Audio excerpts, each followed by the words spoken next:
Hi there. Hi there. Today we're going to do this. This is an articulated fly that I've put a lot of thoughts into. These are probably my favorite colors, the white and gray and silver and red. Really nice color combination. So first off, I've added a shank here. This is a flyman shank, but you know, any shank can do. And basically what we want to have is this is the articulated part. So this is gonna dangle out in the water and give a lot of make a lot of noise and a lot of movement on its own. And first up, I close the gap here on the shank, and also the shank provides you with the possibility of adding a wriggle tail. So I take a bundle of gray bucktail.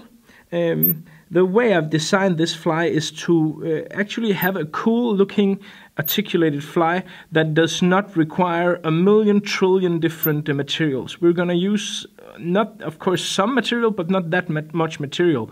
And basically we're going to use the same material for this fly several times, so that this is a cool looking articulated fly that is not too expensive, because that's, I think, one of the problems you run into often with these. At least if you look at some of the really cool guys out there who does these articulated pike and perch flies, is they use so much different materials that well, basically they're going to be a bit expensive. That's okay, of course. I would love to sell material, but also I think that it's if you're just started to get into this and stuff like that, then it can be quite expensive to actually make flies, cool flies like this. One of the guys who I've been looking a lot to for inspiration on articulated flies is Paul Monaghan, I think. I'm not quite sure how that's pronounced, Paul. So if you're out there, I'm sorry if I pronounced that wrongly.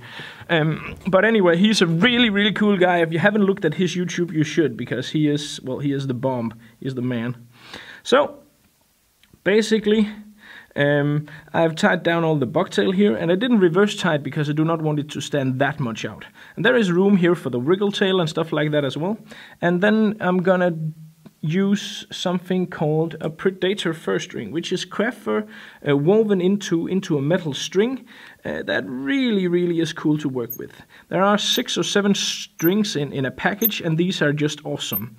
And we're going to use this continually throughout this fly. So I'm going to use basically this one string for one fly, but we're going to use it 3 times.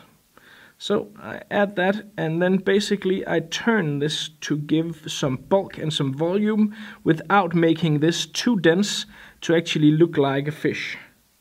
So I turn this, but I do not turn it completely. I do not turn it very closely to one another. There is some room in between here, in between my turns.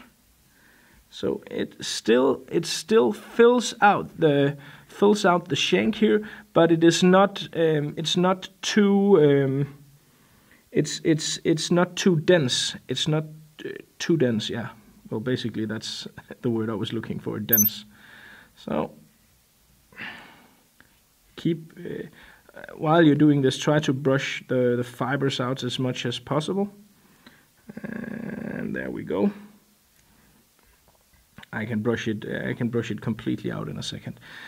Turn this over, and I cut this off with a pair of old pliers, scissors. Do not use your best scissor for cutting off that metal wire, otherwise you will be running for a new scissor very shortly to your local shop, or well, to flytying.eu, I hope, which is my shop. And basically I just take a pair of scissors or something to pull out all these fibers here, like so.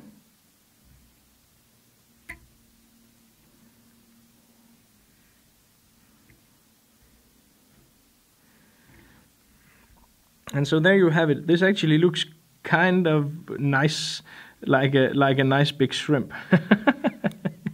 Just add a pair of easy shrimp eyes and you would have a decent shrimp, I think. But that's not what we're going to do today, but maybe that's something for another episode.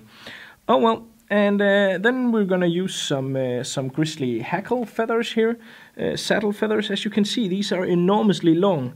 These are whiting, and I'm gonna tie these in so they will imitate the sideline of the fish here. So basically one on one side, and then I'm gonna cut this off. And because these feathers are so long, you can easily use a feather like this. If it would just stay there, you can easily use a feather like this numerous times. So now I have this feather with a very not very good looking end here, and basically I'm just gonna cut it with the scissors so it again gets that pointy end, like so. And that way you can use one of these saddle feathers numerous times. So there you see, now I have a tapered end, and that I'm gonna use on the other side, like that.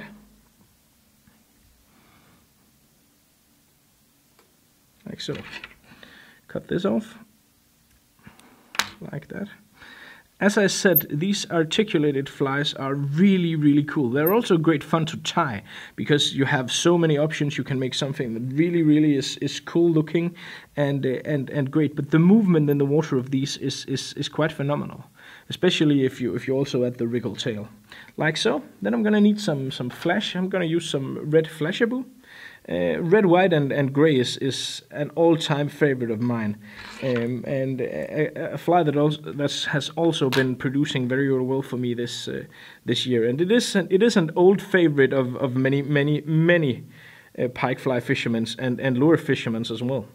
So basically, I take not too much of this flash. We don't want this to be too flashy, too blingy, but just 10 strands or something equivalent to that. Again, tie down, but make sure that you have some flash all the way around here.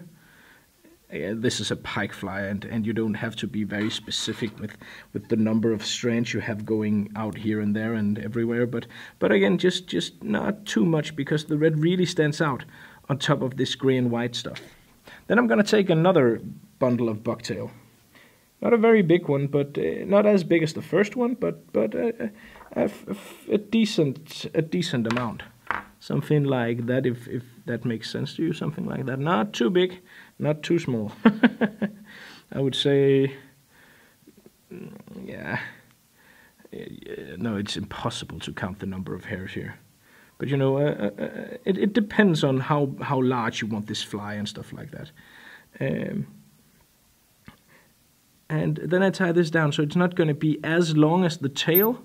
This is basically to taper it and to make sure that it has the right tapering effect, and that this has a complete look to it, because this is going to be an individual part of the fly here. So I'm going to cut off the bucktail.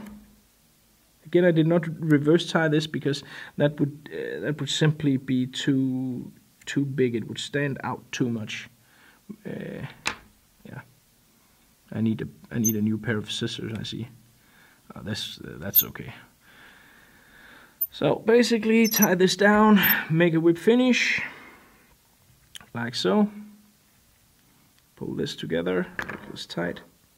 Cut off my GSP and add a little of super glue, like so. Great. So there you have the first part of this fly, the articulated part. Coming for you major pikes.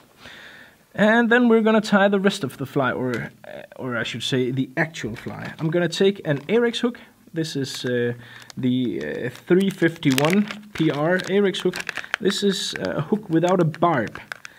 And I really like that, because hooks without barb is so easy to get out of the pike's mouth, and we love pikes, so why not just go all the way and simply cut out the barb.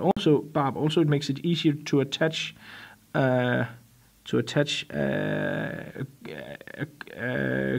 bead, a tungsten bead. The color of this bead is completely irrelevant.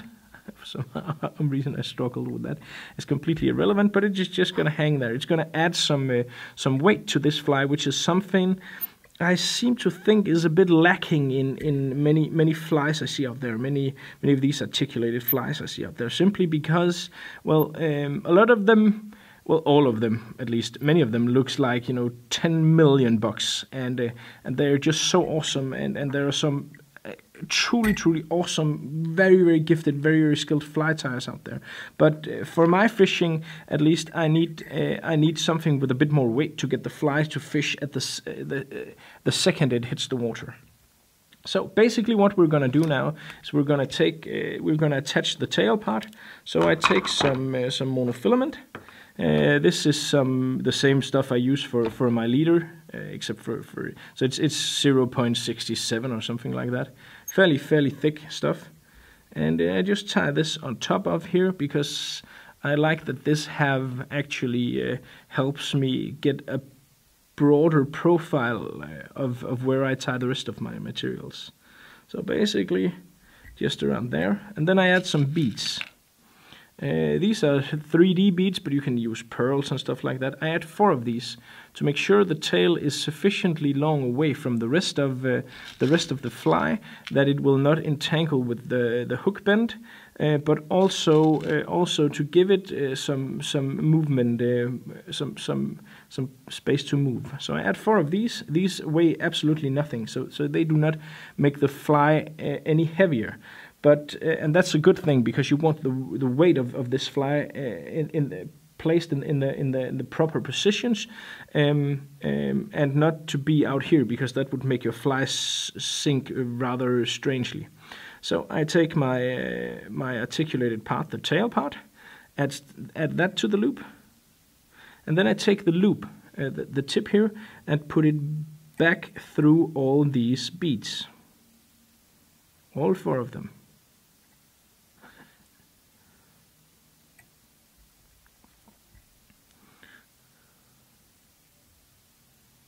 Like that, like so. And as you can see now, my tail part is hanging in a nice loop, so it really has a lot of, it can really move freely on its own. And that's just my phone. It's just one of my friends calling. Ignore that. I will. So here you go, and then I really clamp down on that, and I use the nylon here. I'm gonna cut some of it off, but I'm gonna keep it about half the length of the hook here, to give my fly here a thicker hook, a thicker tying down point, so my fly will be stronger and stuff like that, like this. Like that. So now I have this hanging here, and because the nylon is so thick, it will hardly begin to entangle with the rest. I should maybe have made this a tiny bit shorter to ensure that it wouldn't. But you see, it's difficult for it to get around there. It can now. If I had made it shorter, then it probably wouldn't have. But I don't think it's going to be a problem. I'll have to curse at this fly when it's in the water if it does. But you want this here to be a bit shorter than what I've done here, I would say, to be absolutely 100% certain. Oh well, I don't think it's going to be an issue, but it's annoying if your fly tangles all the time. And then basically it's back to doing what we did on the tail part. I take some bundles of bucktail here. And for this next part, you want some of the longest bucktail that you have, in order to make a nice transition between the hook and the tail part. So find the longest bucktail you can on your bucktail. I spend a lot of time selecting bucktail for my shop. When I get stuff from the supplier, if I don't think that the quality is as good as I would use myself, then I simply return it and ask for some new tails, because I know how important it is to get good materials, and especially when you have a web shop. It really is important that your customer trust that your quality control is good, because well, basically, you entrust me with your money, and you expect to get something that you can use, and I take that very seriously, and select all the materials I have. So I've taken some that is fairly long now. Actually, it was really outstanding on this bucktail, even for the stuff I have, and again I tie this down here. Try to distribute it all the way. Make two turns around the hook here before I clamp down, like so. And then I add some more thread. Again, apply pressure, some more thread, apply a bit more pressure, like so. And so there you have it. You have the bucktail here, making a nice smooth transition to the tail part. Gonna cut off all the excess bucktail here.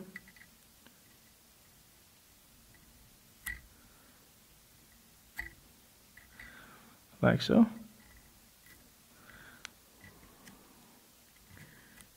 This is not really that important, but it's gonna be a bit more easy for me to make the rest of the fly here with a nice clean cut off.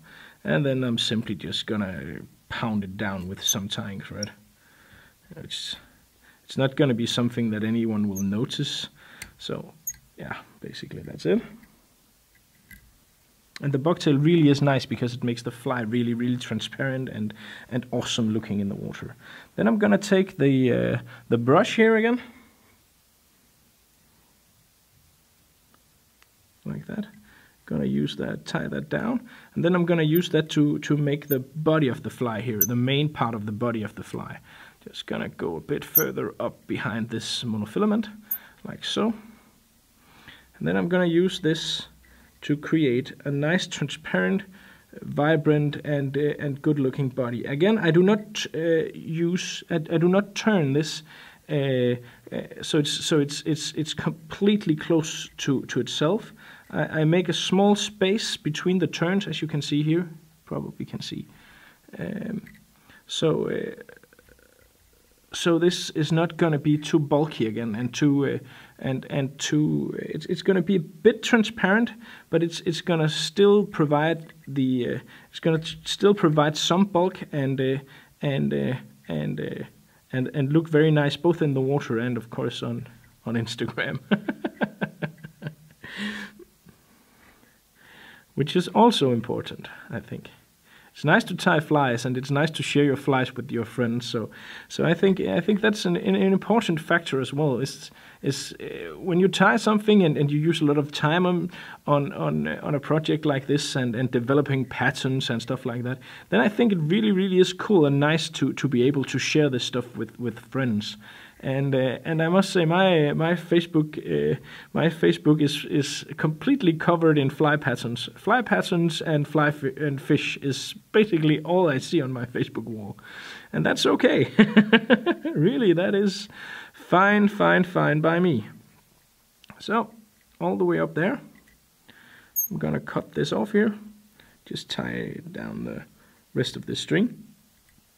And again, use a scissor that is mangled and old.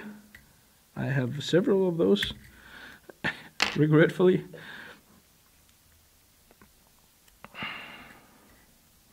Like that. Then I'm gonna take. This is a whip finish, I know, but it will do the job. To pull out all these fibers here.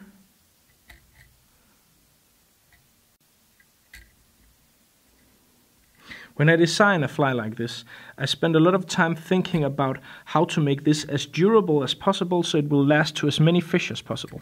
That's also why I'm going to do the head a bit different than many of the other people I see around that does heads of these and does articulated streamers, because the sinew laser dub is a pretty cool way of ending a fly like this, but it's not a very durable one. At least not for pike. It will last some time, but it will not last as long as the way I'm going to finish this off. So basically, here I take another saddle feather, and this is going to be almost as long as the first one. Not completely as long, but almost as long. And again, I use one for one side, and then I use the rest of it on the other side by cutting it, cutting the tip here, so it tapers again. Like so.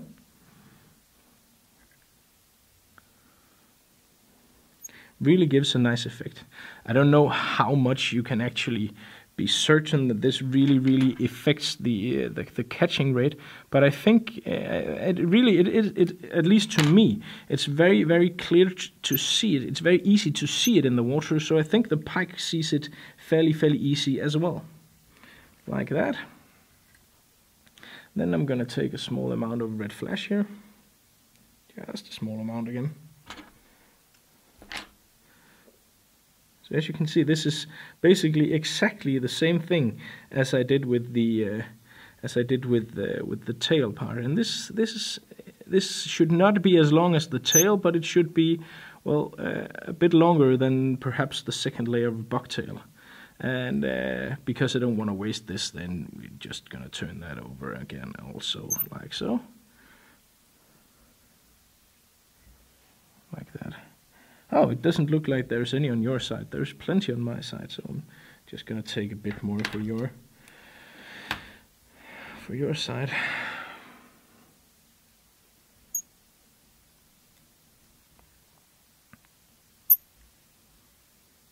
God damn it.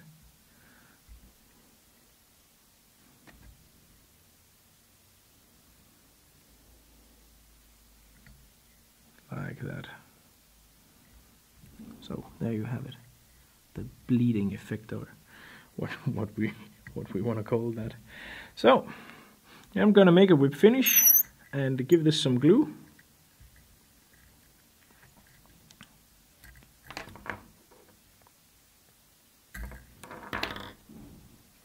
Because I want the gold head to be here, so it's not interfering with the rest of the fly and not messing up with the head part of this fly.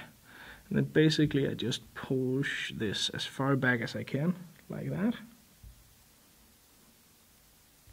And then I'm gonna tie the rest of the fly in front of this tungsten bead.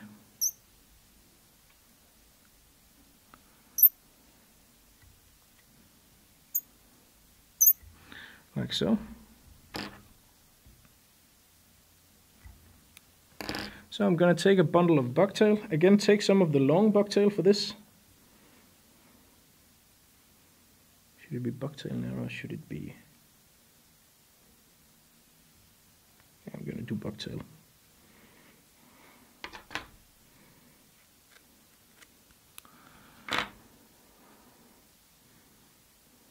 Not that big of a bundle this time. Not as big as the two last one. Again, tie this down. You're using 2 turns. Clamp down, use power. Stuff like that, like so. Cut off this.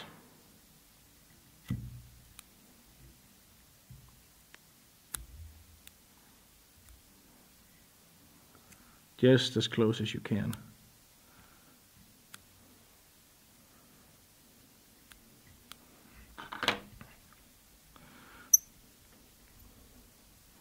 Then I take the rest of this string here, just a few turns to give it the right proportions and the right feel and look in the water. And because this is the end part of this fly, I'm gonna take my hackle plier. The end part of this string here, I'm gonna take my hackle plier and use that to turn this. Basically, this is to cover up the gap made by the tungsten bead.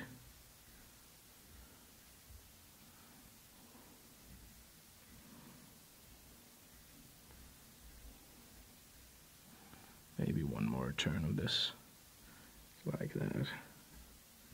That should be, yeah, that should be fine, like so. And then I did another turn anyway, like so. So you see now we've used almost a string, but there is actually a little more here. and that was just 1 out of 6 strings in a bag. So you can really use these for a lot. You can also just use them for hackles up in front of at the end of your flies, and then you have a string like that for quite a few flies. 3 at least, something like that, 2 or 3, like so. And now I'm going to do the head part of this fly, and the head part of this fly is going to be pushed backwards by a flyman fish skull. So basically, fish mask. So basically, what I need to do is I need to tie everything in reverse. So what I want to be on top is the thing I need to tie down the first. So I'm going to take some red crab fur. Where did I put that? That's a big piece of crab fur. That shouldn't be that difficult to locate. Here it is. And when you're dealing with crab fur, what you do is you take your scissors and then you insert them here, and then you push up the part of the crab fur that you need. So basically, I take in my scissor, and then I push up the stuff I need, and then I take my fingers here, and then I hold everything. You can also use a Marc Petitjean magic tool. That's maybe better and easier, but you know, I don't know where mine is. So so I'm just gonna do it this way. And now I have a nice bundle of crab fur here. Crab fur is a great material because it really is truly awesome in the water. But there's a lot of crap here in the bottom of crab fur all the time, and I don't need that, so I'm pulling this out, as you can see here, like so.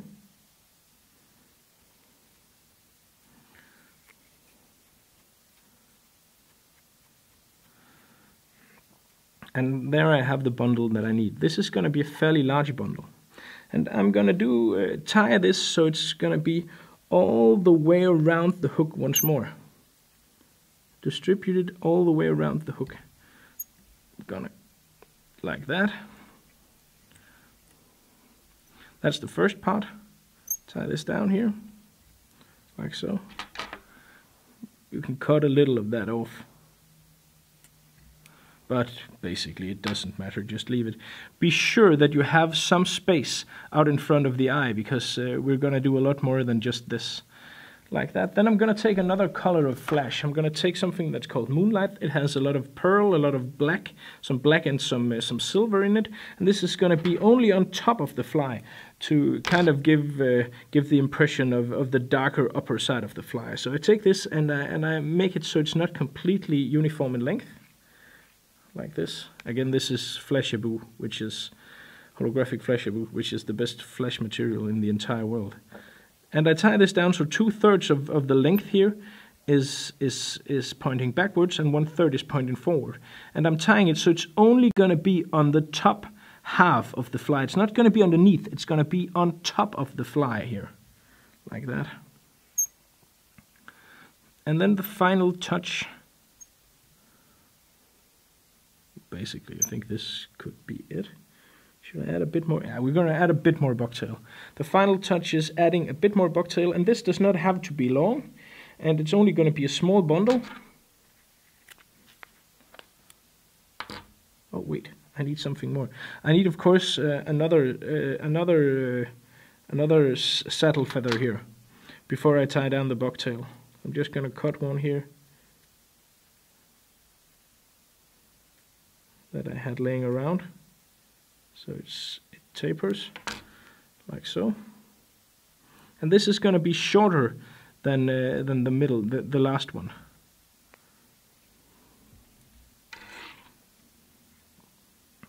So it will move independently of the other two. And as you see, these saddles from Whiting are just to die for, you know. There are just so many feathers. I have loose packages of these as well, but the full saddles are just awesome. And if you need one in Grizzly, then I really urge you to get one if any is available, because they are so hard to come by. I have some in the shop right now, this being 2007. So there I tied the last one down, and then a small bundle of bucktail, also gonna be tied in so it's pointing forward here. Again, distributed as evenly as I can all the way around here before I tie down. Bucktail is nice and easy to manipulate once you've made these 2 turns. So basically I'm just gonna look to see, some of it needs to be a bit beneath here, like this. And then I can take my scissor and cut off the annoying ends of the bucktail here.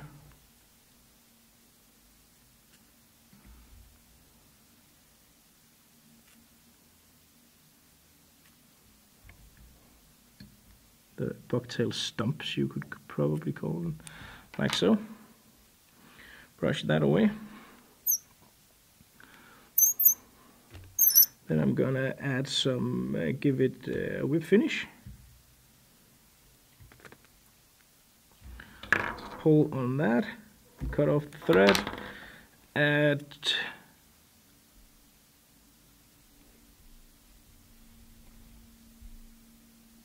and see, for some reason there it was out of focus, I'm sorry about that. Add the glue, some super glue here to make sure it stays in place. And then I take my my Flyman fish skull. I need the correct size here. You can either go with a size 8 or a size 10. For hooked flies, I often prefer the size 8 because that really does not take up too much space, and really looks nice on these. And also it cannot contain as much air as the size 10 can. But the size 10 has of course a bigger eye. That's the distinction between them. So basically you add this here, then I'm gonna hold everything. Oh, I can't do that because the the lid was on the glue. And I take some super glue. Just add a lot of that. That's okay here because this is gonna be covered by the head anyway, and you want this to be in to stay in place. So just pour some of this on there. That's pretty good. Soak it thoroughly. Also because this will help decrease the amount of air that can be trapped inside these heads here. Like so.